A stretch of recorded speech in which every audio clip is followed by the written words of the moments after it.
بالله من الشيطان الرجيم بسم الله الرحمن الرحيم سبحانك لا علم لنا إلا ما علمتنا إنك أنت العليم الحكيم رب اشرح لي صدري ويسر لي أمري واحلل عقدة من لساني يفقهوا قولي رب زدني علما صدق الله العظيم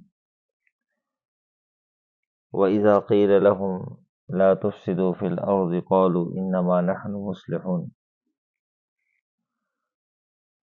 سورہ بقرہ کی تفسیر میں شروع میں مومنین متقین کا حال بیان ہوا، پھر اس کے بعد کافروں کا حال بیان کیا، پھر اس کے بعد منافقین کا حال بیان ہے۔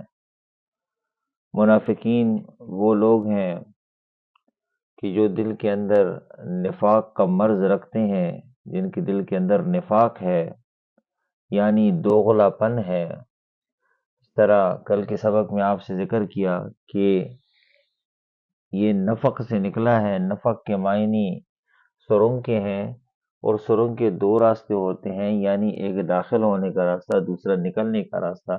یعنی یہ ایک راستے سے اسلام کے اندر داخل ہوتے ہیں، دوسرے راستے سے نکل جاتے ہیں، یہ دوغلا پن اختیار کرتے ہیں۔ مسلمانوں سے کہتے ہیں کہ ہم مسلمان ہیں، مسلمانوں کے سامنے جھوٹا دعویٰ کرتے ہیں کہ ہم نے کلمہ پڑھا ہوا ہے، لا الہ الا اللہ محمد الرسول اللہ، ہم مسلمان ہیں۔ اور جب اپنے رؤساء اور اپنے جو سردار ہیں ان سے ملتے ہیں تو ان سے کہتے ہیں کہ ہم تو مسلمانوں کو صرف دھوکہ دے رہے ہیں، مسلمانوں کو دھوکہ دے رہے ہیں۔ جس طرح پیچھے ذکر کیا، یخادعون اللہ والذین آمنوا، دغا بازی کرتے ہیں اللہ سے اور ایمان والوں سے۔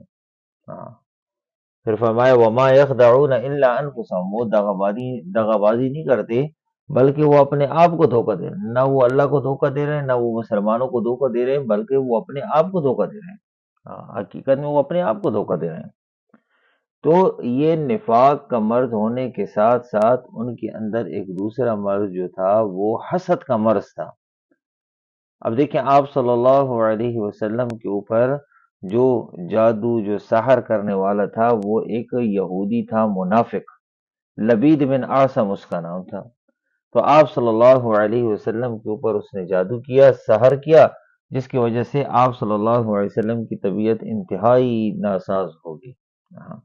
تو پھر اللہ رب العزت نے حضرت جبرائیل علیہ السلام کو بھیجا، اور جبرائیل علیہ السلام نے آپ صلی اللہ علیہ وسلم کے اس عمل کا توڑ کیا اور ختم کیا، اور اس پر سورہ فلق اور سورہ ناس نازل ہوئی۔ تو سورہ فلق اور سورہ ناس کو جادو، نظر اور اسی طرح مختلف بیماریوں کے اندر انتہائی تاثیر حاصل ہے، انتہائی تاثیر حاصل ہے۔ سورہ فلق اور سورہ ناس کو انتہائی تاثیر حاصل ہے۔ تو یہ منافقوں کا جو یہ عمل تھا نا آپ صلی اللہ علیہ وسلم کے ساتھ، یہ صرف اور صرف حسد کی وجہ سے تھا۔ آپ صلی اللہ علیہ وسلم کے ساتھ بغض تھا، حسد تھا، کہ آپ صلی اللہ علیہ وسلم کے ساتھ جو صحابہ رضی اللہ تعالیٰ کی جماعت جو تھی نا وہ بڑھ رہی تھی، صحابہ کی جماعت وہ بڑھ رہی تھی، دن بہ دن وہ زیادہ ہو رہے تھے۔ تو آپ صلی اللہ علیہ وسلم کے ساتھ اور صحابہ کے ساتھ یہ حسد کرتے تھے۔ اس حسد کا یہ نتیجہ ہوا کہ آپ صلی اللہ علیہ وسلم کے اوپر انہوں نے جادو کر دیا۔ تو یہ منافق شخص تھا جس نے آپ صلی اللہ علیہ وسلم کے اوپر جادو کیا۔ تو منافق کے دل کے اندر ایک دوسری بیماری جو ہوتی ہے نا، وہ حسد کی بیماری ہوتی ہے، بغض کی بیماری ہوتی ہے، کینے کی بیماری ہوتی ہے۔ کینہ ہوتا ہے، کینہ دل کے اندر، بغض ہوتا ہے، حسد ہوتا ہے۔ تو پیچھے جو ذکر کیا نا فی قلوبہم مرض، ان کے دل کے اندر مرض ہے، نفاق کا ایک مرض ہے۔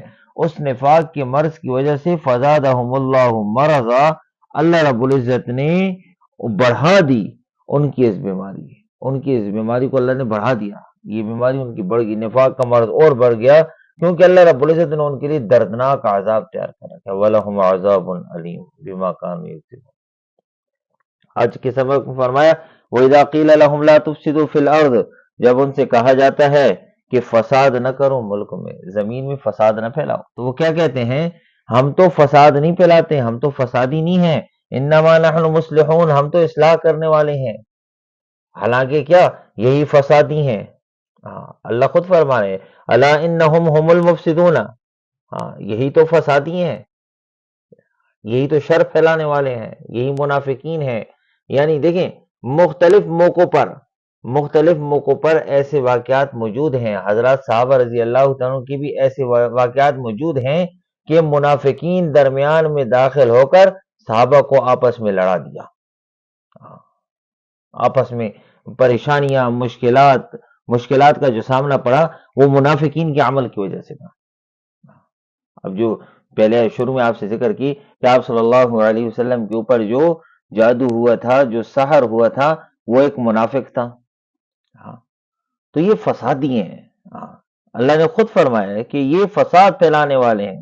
جب ان سے کہا جاتا ہے کہ زمین میں فساد نہ پھیلاؤ تو کہتے ہیں ہم تو فساد نہیں پھیلاتے، انما نحن مصلحون، ہم تو اصلاح کرنے والے ہیں۔ پھر کیا فرمایا، الا انہم هم المفسدون، جان لو یہی تو خرابی کرنے والے ہیں، یہی تو فساد پھیلانے والے ہیں، ولکن لا یشعرون، لیکن نہیں سمجھتے۔ ان کی عقلوں پر اللہ رب العزت نے پردہ ڈالا ہوا ہے۔ اور جس طرح پیچھے ذکر کیا نا کہ اللہ اور اس کے اللہ کو بھی دھوکہ دیتے ہیں اور ایمان والوں کو بھی دھوکہ دیتے ہیں، فرمایا حالانکہ وہ نہ اللہ کو دھوکہ دیتے ہیں نہ ایمان والوں کو دھوکہ دیتے ہیں، وہ اپنے آپ کو دھوکہ دیتے ہیں۔ تو یہ وَلَٰكِن لَا يَشْعُرُونَ، لیکن نہیں سمجھتے۔ اور جب ان سے کہا جاتا ہے آمنوا وَإِذَا قِيلَ لَهُمْ آمنوا كَمَا آمَنَ النَّاسِ، جس طرح یہ لوگ ایمان لائے اسی طرح ایمان لے آؤ، یعنی صدق دل سے ایمان لے آؤ، سچے دل سے ایمان لے آؤ، پکے دل سے ایمان لے آؤ، پکے دل سے ایمان لے آؤ، یہ دوغلا پن والا ایمان نہیں ہو، دوغلا پن والا ایمان نہیں ہو، پکے دل سے ایمان لے آؤ۔ یا ایھا الذین آمنوا ادخلوا فی السلم کافہ، اسے فرمایا نا اے ایمان والو پورے اسلام کے اندر داخل ہو جاؤ۔ یہ جزوی دین نہ ہو، تتر آدھا بٹیر والا دین نہ ہو، پورا اسلام کے اندر داخل۔ وَإِذَا قِيلَ لَهُمْ آمِنُوا كَمَا آمَنَ النَّاسِ، یہ منافقوں کو جب کہا جاتا ہے کہ ایمان لے آؤ، یعنی پکے دل سے سچے دل سے ایمان لے آؤ جس طرح یہ لوگ ایمان لائے، یعنی ان لوگوں سے مراد یہ صحابہ ہیں، حضرات صحابہ رضی اللہ تعالیٰ جس طرح ایمان لے اس طرح ایمان لے آؤ، تو کیا کہتے ہیں قَالُوا أَنُؤْمِنُ كَمَا آمَنَ السُّفَهَاءُ، کیا ہم ایمان لائے جس طرح ایمان لائے یہ بے وقوف لوگ۔ یہ منافق لوگ جو تھے یہ حضرات صحابہ رضی اللہ تعالیٰ کو العیاذ باللہ بے وقوف کہتے تھے، کہ جس طرح یہ بے وقوف لوگ ایمان لائے ہم اس طرح ایمان لائیں۔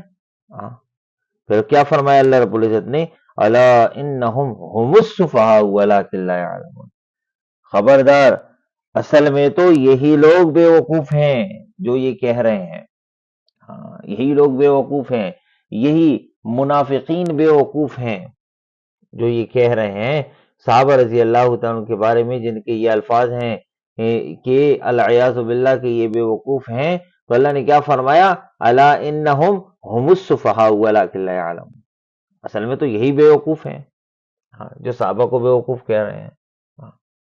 اور پھر کیا فرمایا، وَإِذَا لَقُوا الَّذِينَ آمَنُوا قَالُوا آمَنَّا، جب مسلمانوں کے ساتھ ملتے ہیں نا، مسلمانوں کی مجلس کے اندر بیٹھتے ہیں تو مسلمانوں سے کیا کہتے ہیں، ہم تو ایمان لائے، ہم تو کلمہ پڑھتے ہیں، لا الہ الا اللہ محمد رسول اللہ، ہم تو کلمہ پڑھتے ہیں، ہم تو مسلمان ہیں۔ اور وَإِذَا خَلَوْا إِلَىٰ شَيَاطِينِهِمْ، ان کے جو رؤساء ہیں، ان کے جو سردار ہیں، ان کو کیا فرمائے، شیطان، ان کے جو سردار ہیں ان کے سرداروں کو شیطان فرمایا، کہ جب یہ اپنے شیطانوں سے ملتے ہیں، اپنے سرداروں سے ملتے ہیں، ان کے پاس تنہائی میں جاتے ہیں تو ان کو کیا کہتے ہیں، اِنَّا مَعَكُمْ، ہم تو بے شک ہم تو تمہارے ساتھ ہیں، ہم تو ان کے ساتھ نہیں ہیں، ان کے ساتھ تو ہم بیٹھتے ہیں تو صرف مذاق کرتے ہیں، ہنسی مذاق ہوتا ہے ہمارا، ہم تو حقیقت میں ہم مسلمان نہیں ہیں، ہم ان کے ساتھ صرف ہنسی مذاق کرتے ہیں، انما نحن مستہزئون، ہم تو صرف ہنسی کرتے ہیں۔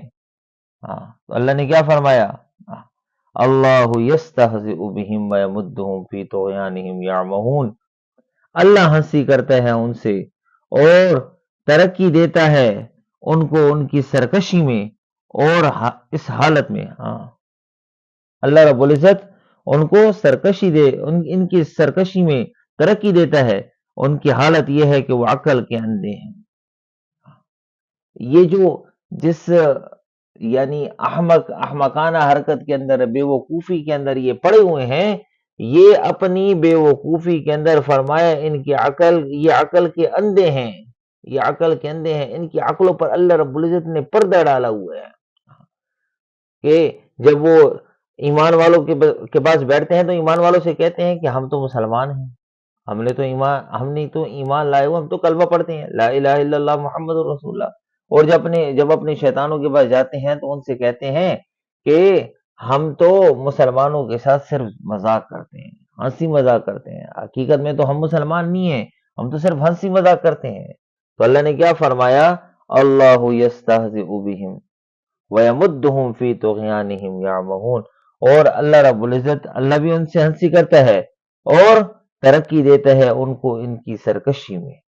ہاں، یہ جس سرکشی کے اندر یہ پڑے ہوئے ہیں، جس نافرمانی کے اندر پڑے ہوئے ہیں، اس نافرمانی کے اندر اللہ ان کو ترقی دیتا ہے، یہ مزید نافرمانی کے اندر پڑے پڑے پڑے، پھر اللہ رب العزت نے ان کے لیے دردناک عذاب تیار کر رکھا ہے۔ ان المنافقین فی الدرک الاسفل من النار، اللہ رب العزت نے جہنم کے اندر سب سے نچلا طبقہ، جو سب سے سخت ترین عذاب جو ہوگا وہ منافقین کے لیے ہوگا۔ اللہ ہم سب کی حفاظت فرمائے، جو کہا سنا اللہ ہم سب کو عمل کی بھی توفیق عطا فرمائے، اور اللہ رب العزت ہم سب کو آگے بھی صحیح طریقے سے پہنچانے کی توفیق عطا فرمائے۔ وما علینا الا البلاغ۔